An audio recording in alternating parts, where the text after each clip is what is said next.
चलो बच्चों, तो आज हम लोग गुजराती में चैप्टर नंबर 10 शुरू करें, जो चैप्टर का नाम है नथी, जिनके लेखक हैं मोहम्मद माकड़। ये चैप्टर में एक छोटी सी स्टोरी दी गई है, जो स्टोरी एक माँ और उसके बेटे के बारे में है। हम लोग डायरेक्ट ये स्टोरी ही समझें और इनमें कौन कौन से कैरेक्टर एंटर होते हैं वो हम लोग स्टोरी के वाइज समझते जाएंगे। ठीक है। स्टोरी का मेन कैरेक्टर है कांति। कांति नाम है उस पर्सन का। आज कांति इतने सालों बाद अपने वतन, अपने गांव पर वापस आया है। अपने गांव की तरफ वो रिटर्न आया है। कांति अपने गांव की, अपने घर उसका जहां पर है, उस शेरी में जैसे पहुंचा, मतलब उस गली में जैसे ही वो पहुंचा तो उसका मन भारी होने लगा। उसके जैसे पांव चल नहीं रहे थे। इतने सालों बाद वो आज यहाँ पर आया था। यही शेरी, यही वो गली थी, यही वो गांव था जहां उसका बचपन बीता था, कि जहां पे उसने इतनी खेलकूद की थी। आज इतने सालों बाद कांति वहां पर पहुंचा है ना, तो उसका मन भारी हो रहा है। नहीं चला जा रहा है कि वो घर तक कैसे पहुंचे।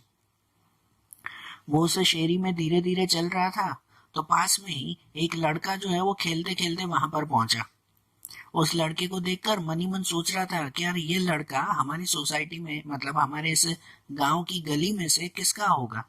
क्या ये लड़का उस लालजी मोची का है? क्या ये लड़का वो पुरुषोत्तम सुथार का है, कि फिर उस दर्जी का है? कि ये छोटा बच्चा किसका हो सकता है? वो कांति उस छोटे बच्चे को देख रहा था। कांति की अभी खुद की उम्र 45 से ऊपर हो चुकी थी।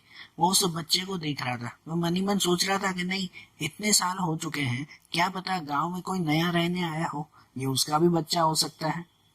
ठीक है। क्योंकि उसे जो है वो अपना बचपन याद आ रहा था ना, कि जैसे वो बच्चा खेल रहा था वहां पर, कांति भी बचपन में इसी गली में इसी तरह से खेलता रहता था। कांति को बचपन से ही जो है वो अपने गांव की ये गली, अपनी शेरी, वो बहुत बड़ी लगती थी। बहुत ही बड़ी लगती थी उसे। और आज भी वो अपने घर तक जा रहा था ना, तो ये उसे घर की, ये गांव की ये शेरी, ये गली जो है वो काफी लंबी लग रही थी। बचपन में उसकी उसकी मम्मी, वो जो है उसे दूर एक दुकान से जो है वो बर्फ लाने के लिए कहती थी। और वो उस दुकान से बर्फ लेकर आता ना, तो बर्फ का बड़ा सा जो है वो एक टुकड़ा लेकर आता, लेकिन घर तक आते आते वो बर्फ का टुकड़ा छोटा हो जाता। गर्मी में फिर जो है वो ये छोटा हो जाता। क्यों? क्योंकि वो हमेशा कहता कि यार हमारे गांव की ये गली बहुत लंबी है, कि दूर से आते आते तो बर्फ भी पिघल जाती है। और आज भी उसे अपने गांव की ये गली बहुत लंबी लग रही है। वो धीरे धीरे चलते चलते अपने घर तक पहुंचा। उसने जो है वो दरवाजा खोला वहां पर। अपने हाथ में एक छोटा सा बैग था, वो बैग जो है वो साइड में रख कर और वो घर के अंदर धीरे से एंटर हुआ। लेकिन घर के अंदर एंटर होते ही उसका मन और ज्यादा भारी होने लगा। उसके पैर अब आगे नहीं बढ़ रहे थे। उसे घर पर जाना अच्छा ही नहीं लग रहा था। क्योंकि रीजन ये था कि भाई यही उसका घर था जहां उसने बचपन बिताया था, जहां वो अपनी माँ के साथ, अपनी मम्मी के साथ वहां पर रहता था। लेकिन आज आज ये घर पूरा खाली है। आज ये घर पूरा खाली है। आज इस घर में उसके बाद नहीं है। जो इस चैप्टर का नाम है ना, नथी, वो नथी इसी वजह से दिया हुआ है कि कांति आज इतने सालों बाद अपने घर पर पहुंचा है, लेकिन आज उसके बा यहाँ पर नहीं है। ठीक है, तेना बा त्या नथी। तो ये नथी नाम इसी वजह से इस चैप्टर का दिया हुआ है। इसी वजह से उस कांति का मन भारी हो रहा था। उसके पैर जो है वो उठ नहीं रहे थे कि वो इस घर में कैसे जाए, कि जो घर उसके बाद से जो है वो चलता था, अब वो घर बिल्कुल खाली है। वो घर में एंटर भी हुआ ना, तो उसका उसका सिर भी जो है वो भारी होने लगा। और उसे याद आता था कि जब वो पहले जॉब करता था ना, तो नौकरी करके शाम को जब जैसे ही यहाँ पर आता था, अपने घर पहुंचता था, तब भी उसका सर अक्सर भारी रहता था। तो उसके बाद जो है वो स्माइल के साथ जल्दी से इसके पास आती, इसको जो है वो पानी देकर और इसके हालचाल पूछती, और अपनी बा के साथ बातें करके कांति का मन हल्का हो जाता। आज इतने सालों बाद कांति फिर से उस घर में पहुंचा है ना, तो उसे यही लग रहा था कि काश बा जो है वो फिर से आ जाए और फिर से मेरे साथ कुछ पल बातें कर दे, तो मेरे सिर का ये बोझ, सिर का ये दर्द जो है वो हल्का हो जाए। लेकिन अब कहाँ पॉसिबल है। अब तो उसके बा यहाँ पर है ही नहीं। तेना बा नथी है यहाँ। सही बात क्या नहीं? अब कांति जो है वो उस घर में अकेला था। वो घर की जो है वो चारों दीवार और हर तरफ उसे देख रहा था। हर जगह उस घर को देख रहा था, इतना पुराना घर जहाँ पे कांति का ये बचपन बीता था। आज इतने सालों बाद कांति देख रहा था ना, तो घर था ऑलमोस्ट वैसा ही था। हाँ, कुछ जगह से कुछ दीवारें टूट चुकी थी, कुछ जो है वो ये चीजें खराब हो चुकी थी। अब इतने सालों बाद आ रहे हैं तो वो थोड़ी तो चीजें बदलेगी ना। लेकिन अभी भी जो है वो उसका घर वैसा का वैसा ही था। वो घर में पास में ही जो है वो एक टेबल पर आकर बैठा, एक टेबल पर आकर बैठा। और उसे याद आ रहा था कि वो अक्सर जब भी घर पर आता था ना, तो घर में कोई ना होता ना तो भी उसके बाद जो है वो रसोड़े में खड़े रहते। ठीक है ना, उसके बाद रसोड़े में किचन में जो है वो होते थे, और इसकी आवाज सुनकर, इसकी आहट सुनकर वो किचन से बाहर आ जाते थे। आज भी कांति को यही लग रहा था, कहीं ऐसा तो नहीं कि बा अभी भी जो है वो रसोड़े में, अभी भी किचन में हो और वहां से जो है वो अभी बाहर आ जाएंगे। ठीक है, महसूस होता है ना। अपने अपने बा की, अपनी मम्मी की उस कांति को याद आ रही थी कि ये बा जो है वो अभी रसोड़े में से वापस आ जाएंगे और मेरे साथ बातें करेंगे। लेकिन कहाँ पॉसिबल, अब उसके बा यहाँ पर नहीं है। तो अब कांति को अपने बचपन की जो है वो बातें याद आ रही थी। अब यहाँ से थोड़ा सा जो है वो पीछे चले कि उन्हें अपने बचपन की बातें याद आ रही थी। अभी उसके बा कहीं पर भी नहीं थे ना, तो उसके मन में एक बात याद आ गई कि कहीं बा जो है वो मुझसे नाराज तो नहीं हो गए, कि भाई कहीं मेरे मम्मी मुझसे नाराज तो नहीं है। कांति को ऐसे, ठीक है ना, कांति को ऐसे महसूस हुआ। वो गुजराती में जैसे इसमें लिखा हुआ है ना कि बा ने रीस तो नहीं चढ़ी, रीस नहीं चढ़ी मतलब कहीं नाराज तो नहीं हो गए। फिर कांति खुद ही मन को जवाब दे रहा था कि नहीं नहीं, बा क्यारेय रीसाता नहीं। ये इस चैप्टर की मेन लाइन है। ठीक है, कि कांति को उसी वक्त याद आया कि बा क्यारेय रीसाता नहीं, मतलब कि भाई मेरे मम्मी मुझसे कभी नाराज होते नहीं है। भाई मेरे बा कभी मुझसे नाराज नहीं होते, और कभी नाराज होते भी ना तो उसी पल जो है वो फिर से ठीक भी हो जाते। उनकी नाराजगी एक पल में ही फिर से चली भी जाती। मेरे बा मुझसे कभी नाराज नहीं होते, ये कांति को जो है वो याद आ रहा था। अब कांति को जो बचपन की बातें याद आ रही थी, उनमें से कुछ किस्से हम लोग जाने। कि एक दिन कांति के जब उसकी उम्र जो है वो कुछ 10-11 साल की होगी। अब 10-11 साल का इतनी समझ उसे थी नहीं। तो एक दिन घर पर वो जो है वो कुछ पत्थरों से खेल रहा था, घर के आंगन में कुछ पत्थर से खेल रहा था। कैसे वो दूर से निशाना मारते हैं ना पत्थर से किसी को, तो वैसे कुछ खेल रहा था। इसके बाद वहीं आंगन में एक कोने में जो है वो बर्तन धो रहे थे। वो कांति पत्थर से खेल रहा था ना, तो एक पत्थर आकर जो है वो उसके बा के पास में आकर गिरा। तब उसकी बा ने उसे जो है वो एक बार वार्निंग दिया, अरे ध्यान से भाई, नहीं तो लग जाएगा किसी को, ऐसी मस्ती मत करो।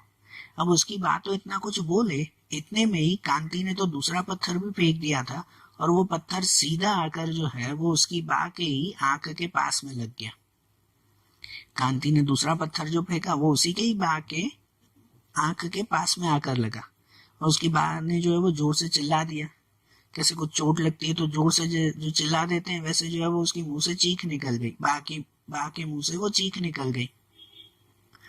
उसकी आवाज सुनकर पड़ोस में ही, अब ये भी एक कैरेक्टर ध्यान देना बेटा, उनके पड़ोस में ही जो है कंचन मासी रहते हैं, उनके पड़ोसी कंचन मासी रहते हैं। वो इनकी चीख सुनकर दौड़ते दौड़ते आ गए। ये बा की चीख सुनकर वो दौड़ते आ गए।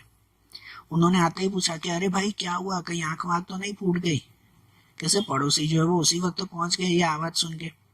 अब ये कहीं आंख तो नहीं फूट गई, ये सुनकर वो कांति वो डर गया कि अरे यार कहीं मैंने गलती से मम्मी की आंख पर ही तो नहीं मार दिया, कि अब जो है वो मम्मी मुझे चिल्लाएंगे, बा मुझे चिल्लाएंगे।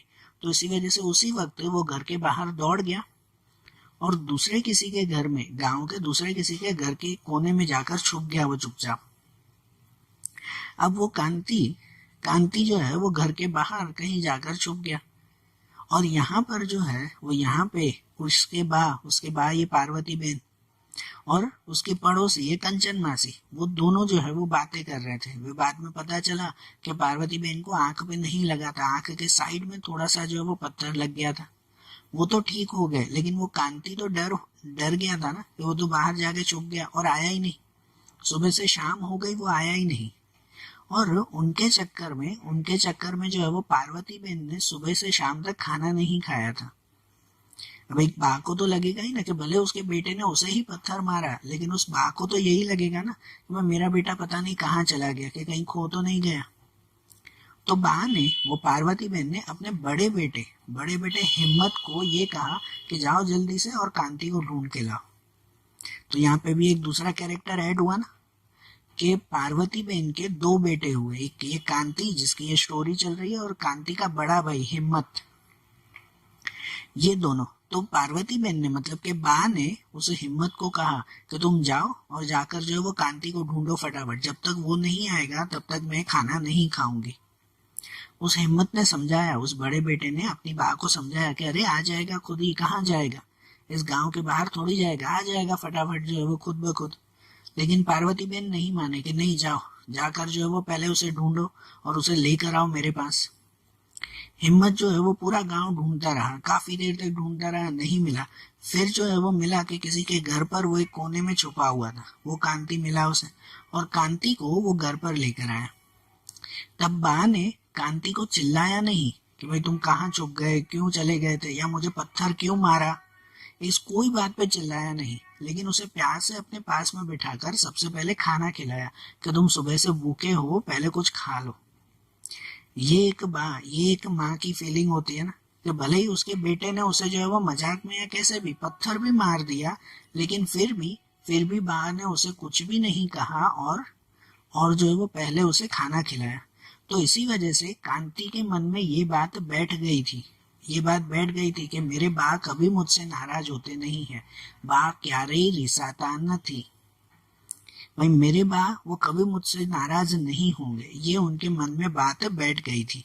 इसके बाद कांति को दूसरा एक किस्सा याद आता है कि उनकी बा ने उनको किस तरह से बड़ा किया था, कांति और उसके बड़े भाई हिम्मत को किस तरह से पाला था। उनके पिता नहीं थे, उनके पिता जो है वो काफी पहले ही गुजर चुके थे।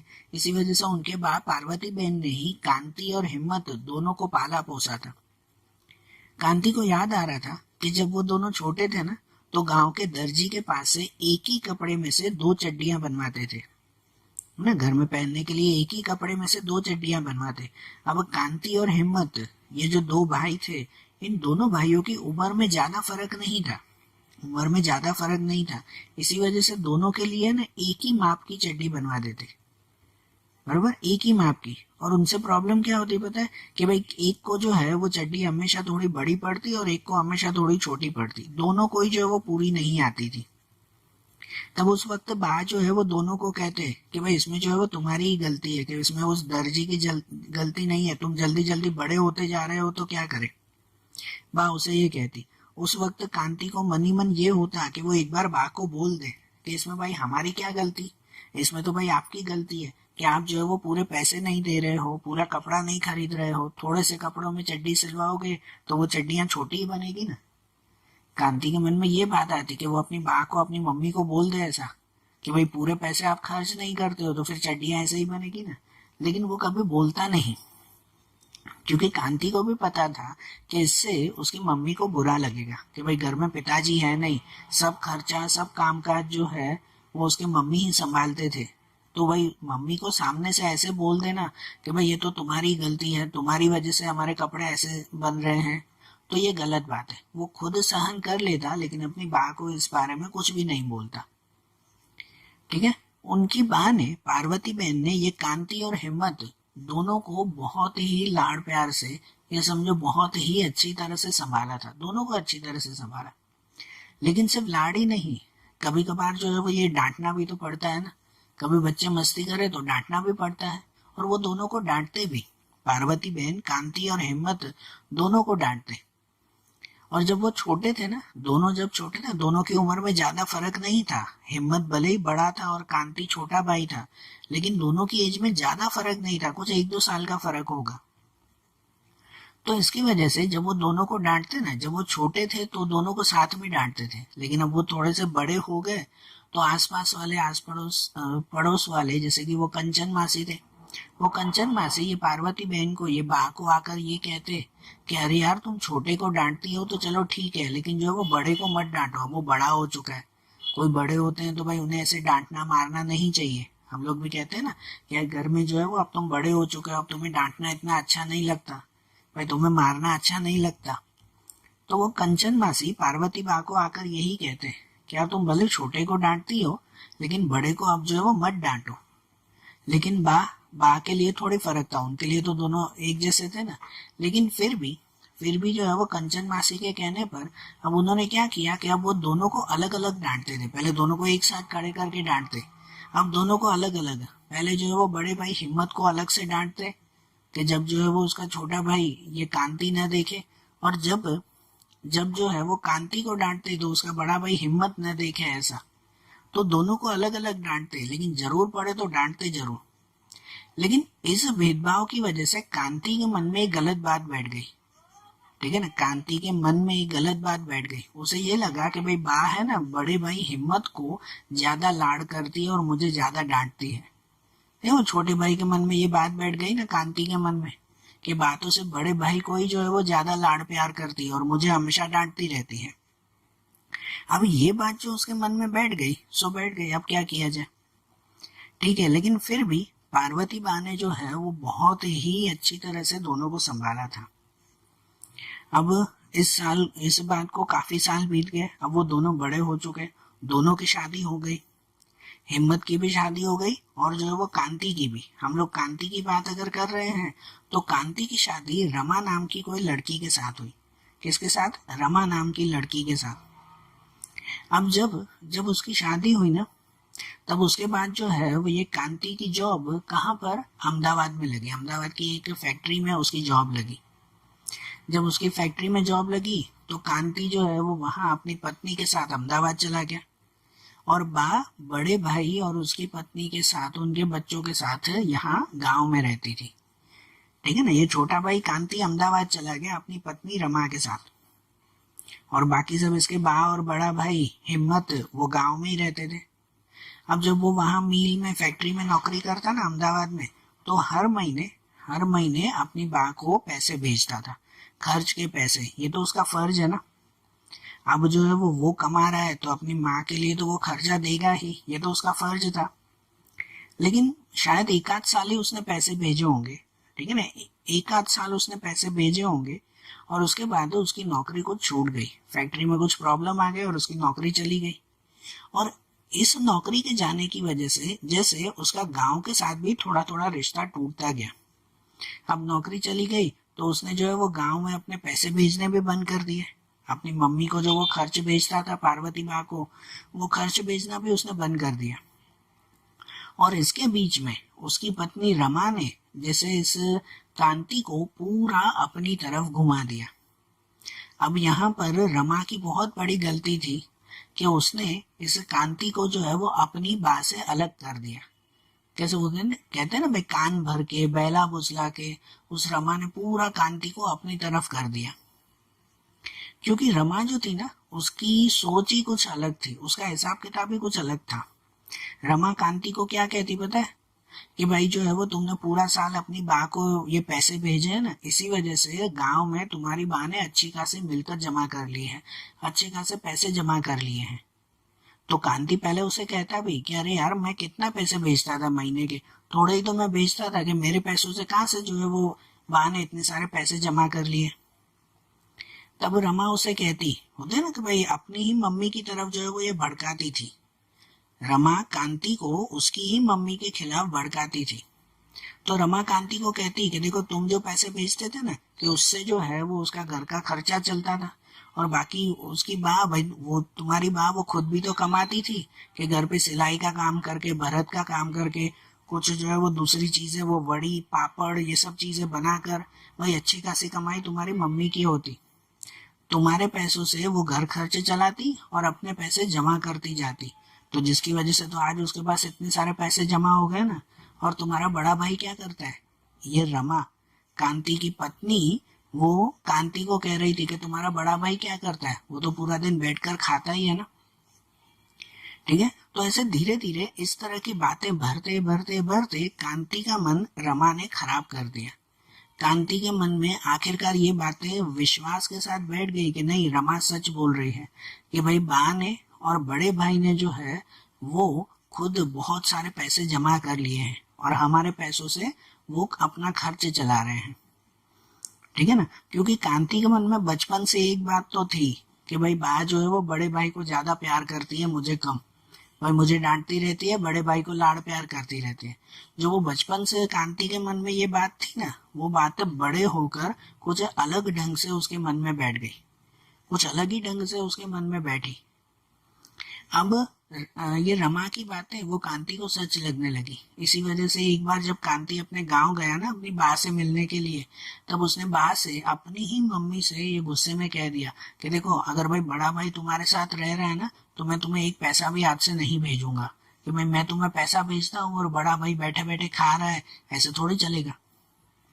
ठीक है, बिना सोचे समझे, बिना जाने बूझे अपने ही मम्मी और अपने ही बड़े भाई के खिलाफ ये कांति ने बोल दिया। क्या बोल दिया उसने अपनी माँ को कि अगर तुम अपने बड़े भाई के साथ, भाई मेरे बड़े भाई के साथ अगर रहोगी ना हिम्मत के साथ, तो मैं तुम्हें एक भी पैसा भेजूंगा नहीं। तो ये बात सुनकर जो है वो बा को भी गुस्सा आ गया। गुस्सा ये रहेगा, अगर बेटा मुंह पे आके बोले कि आज के बाद मैं तुम्हें पैसा नहीं भेजूंगा, तो अपनी मम्मी को बा को गुस्सा ही तो आएगा ना।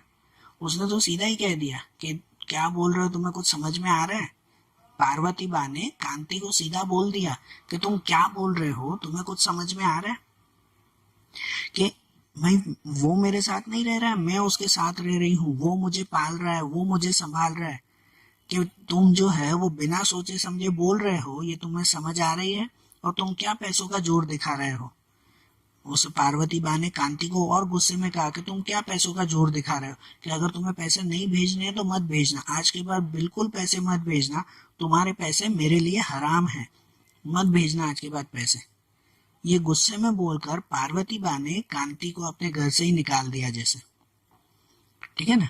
तो देखा, उसे रमा की वजह से, अपनी पत्नी की वजह से कांति ने अपनी माँ के साथ भी रिश्ता तोड़ दिया। अब कांति को कुछ दिन जो है वो मन में बेचैनी हो रही थी कि हाँ भाई उसने गलत किया है। मन में रियलाइज तो होगा ना कि हाँ भाई उसने गलत किया, अपनी बा के साथ, अपने भाई के साथ ऐसे नहीं करना चाहिए था। तो वो फिर से अपनी बा के पास गया, है ना, कुछ दिनों बाद फिर से अपनी बा के पास गया और बा से माफी मांगी। और बा ने तो माफ भी कर दिया। एक माँ थोड़ी नाराज रह सकती है, और कांति के मन में तो ये बात थी ही कि बा क्यारेय रिसादा नहीं, भाई मम्मी तो कभी नाराज होते ही नहीं है। तो उसने फिर से जो है वो अपनी बा के साथ एक बार संबंध जोड़ भी दिया। कुछ महीने जो है वो ये बीत गए थे, कुछ महीने बीत गए इस झगड़े के बाद, तो आना जाना वगैरह सब कुछ बंद था। लेकिन फिर कांति को मन ही मन रियलाइज हो रहा था ना कि उसने गलत किया, तो बीच में जो है वो अच्छी तरह से समझौता कर भी लिया। लेकिन ये समझौता कितनी बार। अब वहां पर जो है वो बा वहां गांव में अकेली थी, और यहाँ पर ये अपनी पत्नी रमा के साथ रहता था। और रमा ऐसी लड़की थी जो हमेशा कांति को अपनी ही मम्मी के लिए जो है वो भड़काती रहती थी। ठीक है ना, रमा हमेशा कांति को अपनी ही मम्मी के लिए वो भड़काती रहती थी। अब भले ही बीच में जो है वो समझौता हो गया, कांति जो है वो अपनी माँ के साथ फिर से बातें करने लगा, लेकिन रमा को ये कहाँ सहन होता था। उसने तो फिर से जो है वो कांति को अपनी तरफ मोड़ लिया, फिर से जो है वो मम्मी से वैसा ही झगड़ा करवा लिया। और अब तो फिर से सब बातचीत वगैरह बंद हो चुकी थी। ठीक है, दूसरी बार भी वैसा ही झगड़ा हुआ और फिर से बातचीत वगैरह बंद हो गई। इसमें कितनी बार है ना, बड़ा भाई हिम्मत यहाँ अहमदाबाद शहर आकर वो इसे समझाता था, अपने छोटे भाई को समझाने आता। अब घर में बड़ा भाई है तो वो समझाने तो आएगा ना। तो वो बड़ा भाई हिम्मत अपने छोटे भाई कांति को समझाने आता कि अरे भाई समझो कि भाई इस तरह से भाई मम्मी के साथ झगड़ा थोड़ी करते हैं, कि भाई उन्होंने हमें पाला पोसा है, तुम उसके साथ कैसे ऐसा कर रहे हो। तो अब कांति कुछ बोले ना, ये तो दो भाई के बीच की बात थी ना, इसमें और किसी को नहीं बोलना चाहिए। लेकिन कांति कुछ बोले इससे पहले ही रमा ने उस बड़े भाई हिम्मत को मुंह पे कह दिया कि अगर तुम्हें इतना बुरा लग रहा है ना, तो तुम जो है वो अपनी बा को कावड़ में बिठाकर यात्रा करवाने जाओ, जैसे श्रवण जाता था, कि भाई यहाँ पर हमें बोलने आज के बाद मत आना। रमा ने अपने बड़े भाई, मतलब जैसे उसके जेठ हुए ना, तो अपने बड़े भाई हिम्मत को ही मुंह पे बोल दिया कि अगर तुम्हें अपनी माँ की इतनी चिंता है तो उसकी सेवा करो और उसे कावड़ में बिठाकर श्रवण की तरह यात्रा करवाने जाओ, लेकिन यहाँ पे आके आज के बाद मत बोलना। और ये बात का हिम्मत को भी बुरा लगा, किसी को भी बुरा लगेगा ना कि अगर मुंह पे ऐसा जवाब मिले तो। हिम्मत को भी इस बात का बुरा लगा और उसने भी कांति के घर पर आना छोड़ दिया, कांति से बातचीत छोड़ दी। मतलब इस तरफ वो कांति अकेला रह गया, उसकी माँ के साथ भी बातचीत छूट गई, अपने बड़े भाई के साथ भी बातचीत छूट गई। वो अकेला रह गया, किसकी वजह से? उसकी पत्नी रमा की वजह से। ठीक है। एक बार बा ने सामने से जो है वो समझौता करने की कोशिश की, क्योंकि बात वही थी ना, बा क्यारेय रिझाता न थी, एक माँ कभी भी नाराज नहीं होती। तो एक बार उसकी माँ ने जो है वो इस कांति को लेटर लिखा, एक पत्र लिखा। वो खुद नहीं लिखना जानती थी, तो अपनी पड़ोसी जो कंचन मासी थी ना, उस कंचन मासी से वो पत्र लिखवा दी। उसने पत्र में ये लिखवाया कि अरे बेटा, तुम समझो कि तुम जो है वो कुछ पैसे अच्छे कमा रहे हो, और भाई तुम्हारा भाई, तुम्हारा बड़ा भाई, उसके तो भाई बच्चे वगैरह भी हैं, तो घर चलाने में मुश्किल होती है। भाई तुम छोटे भाई हो तो तुम उसका थोड़ा साथ दो ना। सही बात है ना। एक माँ जो है वो तो अपने बेटे को समझाएगी ना। पार्वती बा ने कांति को समझाने की कोशिश की कि तुम अगर अच्छा कमा रहे हो तो तुम अपने बड़े भाई का साथ दो ना, उसके तो भाई को जो बच्चे भी हैं, तो वो अपना घर कैसे मुश्किल से चला रहा है, तुम उसका साथ दो, वो अच्छा है। अब ये लेटर जब अहमदाबाद में कांति के घर पर आया ना, तो अब कांति कुछ समझे उससे पहले ही रमा ने इस लेटर का अलग मतलब निकाल दिया। रमा ने अलग मतलब निकाल दिया। रमा ने जो है वो लेटर पढ़ते ही सीधे कहा कि देखा देखा तुम्हारी माँ कैसी है। रमा ने कांति को सीधे ही कह दिया कि देखा तुम्हारी माँ कैसी है, कि वो मुझे क्या कहना चाहती है कि भाई बड़े भाई के बेटे हैं और भाई हमारे बेटे नहीं है। मतलब भाई जो है वो रमा कह रही थी कि भाई तुम्हारी माँ मुझे वांझनी कह रही है। वांझनी मतलब वो कहलाते हैं कि जिनको बच्चे न हो।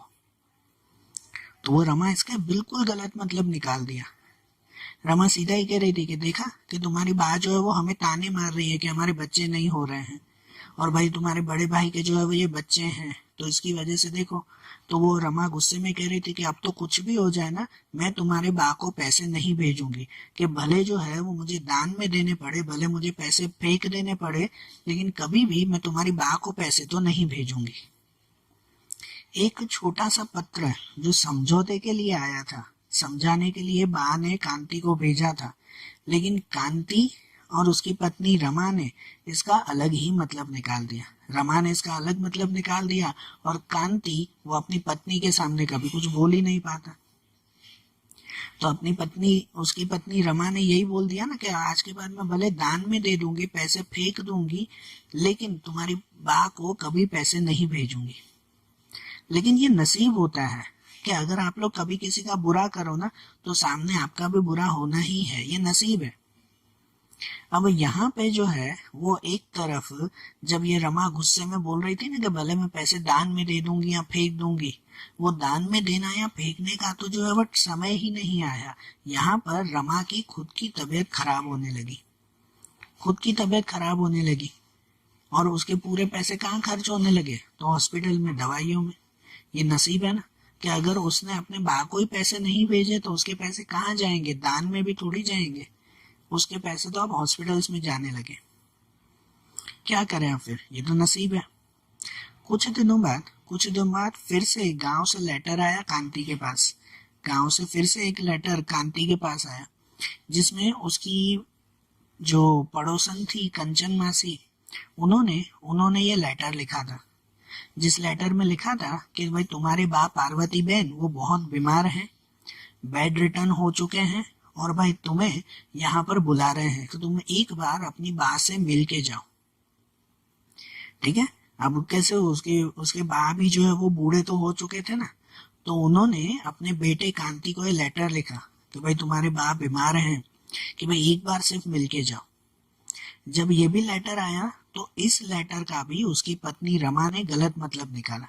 उसकी पत्नी रमा भी जो है वो बीमार थी, बेड पे पड़ी हुई थी, लेकिन बीमारी में बैठे बैठे भी उसने इस लेटर का गलत मतलब निकाला। उसने ये कहा कि भाई ये सब तुम्हारी फैमिली की चाल है, तुम्हारी मम्मी की ये चाल है कि वो तुम्हें बीमारी का नाटक करके वहां पे बुला रहे हैं सिर्फ इसी वजह से कि उन्हें जो है वो पैसों की जरूर होगी इसीलिए, या तो फिर उन्हें जो है वो यहाँ अहमदाबाद में आकर इलाज करवाना होगा इसीलिए। तो उसने अपने पति कांति को सीधा ही कह दिया, रमा ने कह दिया कि देखो यहाँ पे जो है वो मेरा इलाज चल रहा है, कि अब इसके बीच में जो है वो तुम्हारी बा को यहाँ अहमदाबाद मत लेकर आना। ठीक है ना, उसकी बा के खिलाफ वो रमा भड़का रही थी। अब कांति क्या करे, कांति क्या करे, वो उसका जो है वो उसकी पत्नी के सामने तो कुछ चलता ही नहीं था। अब उसके बारे में वो बोले भी क्या कांति से। अब इनके बाद जो है वो कांति ने फिर भी मन ही मन सोचा कि नहीं, वो अपनी बा के पास जाएगा, एक बार तो मिलेगा ना, अपनी मम्मी से वो कैसे अलग रह सकता है, एक बार तो वो मिलेगा। लेकिन जिस दिन वो उसने अपने घर पर जाने की सोची, गांव में जाने की सोची ना, तो उसी दिन जो है वो उसकी पत्नी की तबीयत भी बहुत खराब हो गई। उनको पेट में दर्द होने लगा, उल्टियां होने लगी, तो उसकी तबीयत भी खराब हो गई। तो अपनी पत्नी को संभालने की वजह से वो गांव नहीं जा पाया। ये भी नसीब था उस कांति का, वो गांव में नहीं जा पाया। 2-3 दिन बाद फिर से एक लेटर आया। कंचन मासी ने फिर से लेटर भेजा गांव से कि अब तुम्हारी मम्मी की तबीयत बहुत ज्यादा खराब हो चुकी है, प्लीज एक बार आकर मिल के जाओ। ठीक है, अब ये भी लेटर था ना, सच में उसकी मम्मी की तबीयत खराब थी कि उसने कांति को कहा, अहमदाबाद लेटर भेजा कि प्लीज आखिरी बार एक बार अपनी माँ को अपना चेहरा दिखा के जाओ। एक माँ को तो अपने बेटे की चिंता होती है ना कि भाई अपना चेहरा दिखा के जाओ। लेकिन कांति नहीं जा पाया, अपनी पत्नी की वजह से वो आखिरी समय पे भी नहीं जा पाया। और उसके एक आध हफ्ते बाद, कुछ दिनों बाद, कंचन मासी खुद अहमदाबाद आ गए। गांव से कंचन मासी, उनके पड़ोसी जो थे ना, वो खुद अहमदाबाद आ गए इस कांति के घर पे। और घर पर आते ही न उन्होंने कुछ खाया पिया, न बैठे, उन्होंने दरवाजे पर खड़े रहकर ही जो है वो कांति के हाथ में एक जो है वो बड़ी सी थैली थमा दी और कांति को ये कह दिया कि देखो तुम्हारे बा गुजर चुके हैं। देखा, कांति वहां पहुंच ही नहीं पाया कि उसके माँ वहां पे गुजर गए। उस कंचन मासी ने यहाँ पे आकर खबर दी सामने। अब लेटर नहीं, अब लेटर का समय कहाँ पे था, कंचन मासी खुद अहमदाबाद आ गए। उन्होंने उन्होंने कांति को सामने कहा कि देखो अब तुम्हारे बा गुजर चुके हैं। उन्होंने अपने घर का जो है वो बंटवारा किया। घर में जो भी घर बकरी, जो भी सामान वगैरह था ना, उसने अपने बेटे के नाम पे कर दिया। और ये कुछ पैसे और सोने चांदी हैं इस थैली में, कुछ पैसे और सोने चांदी हैं, ये बा ने तुम्हारे नाम पे किए हैं। और जो गांव में घर है ना, वो भी तुम्हारे नाम पे किया हुआ है। सिर्फ इतना कह के कंचन मासी चुपचाप वहां से चले गए। अहमदाबाद तक आए थे, गांव से अहमदाबाद तक आए कंचन मासी, लेकिन एक घूंट पानी तक का उन्होंने नहीं पिया। ठीक है, और कांति पूछ भी नहीं पाया, उन्हें जो वो पूछ भी नहीं पाया कि आप कुछ खाओगे।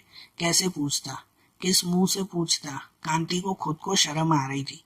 और बड़ी शर्म की बात तो ये थी कि बा ने मरने के बाद भी अपना पूरा घर, सोना चांदी, वो सब जो है वो इस कांति के नाम पे कर दिया।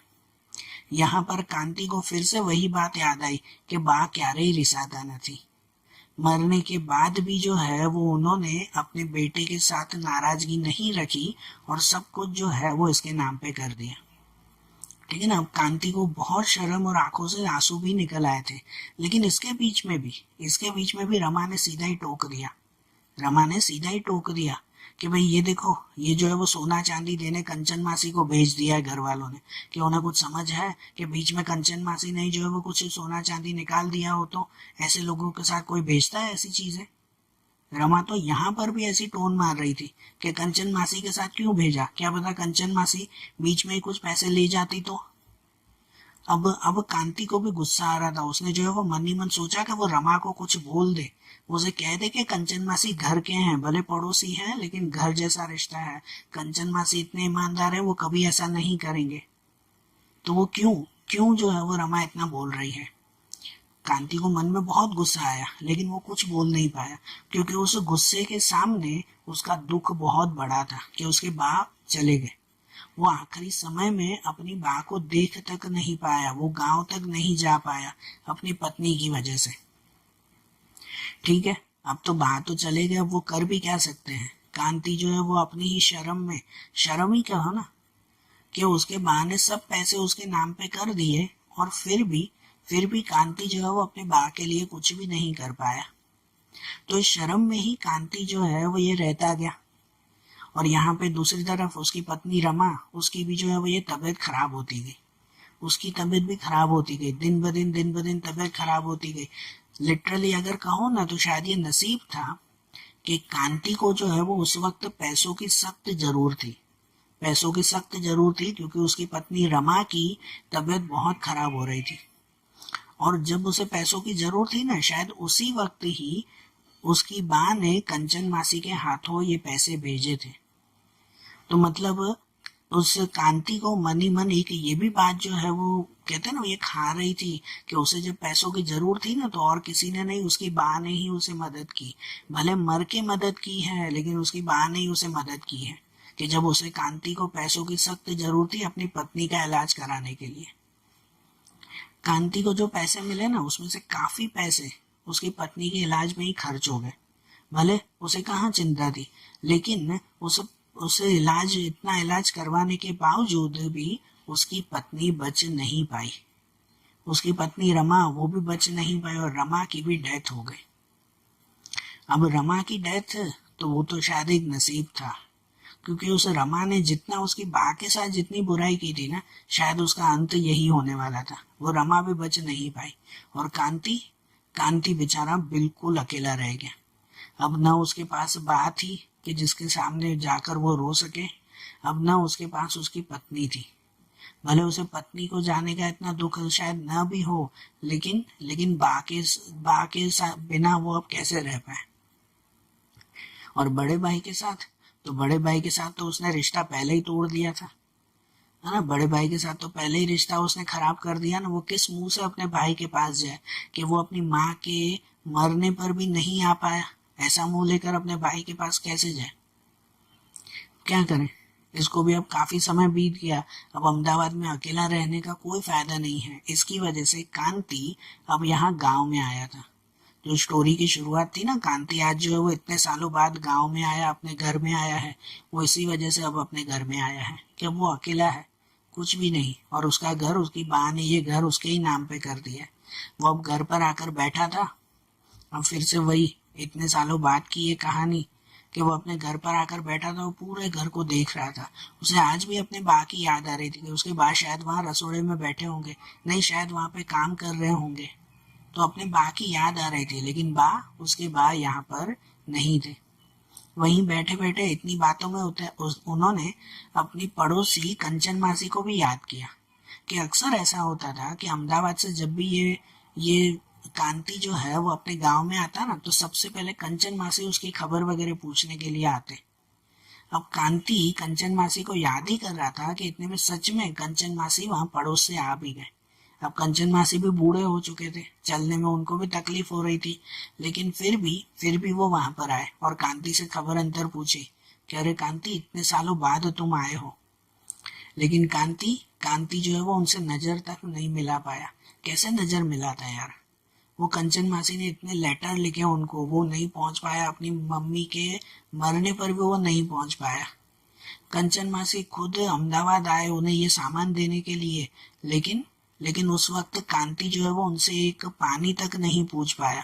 तो कैसे कैसे वो बात करे उनके साथ। सही बात है ना ये।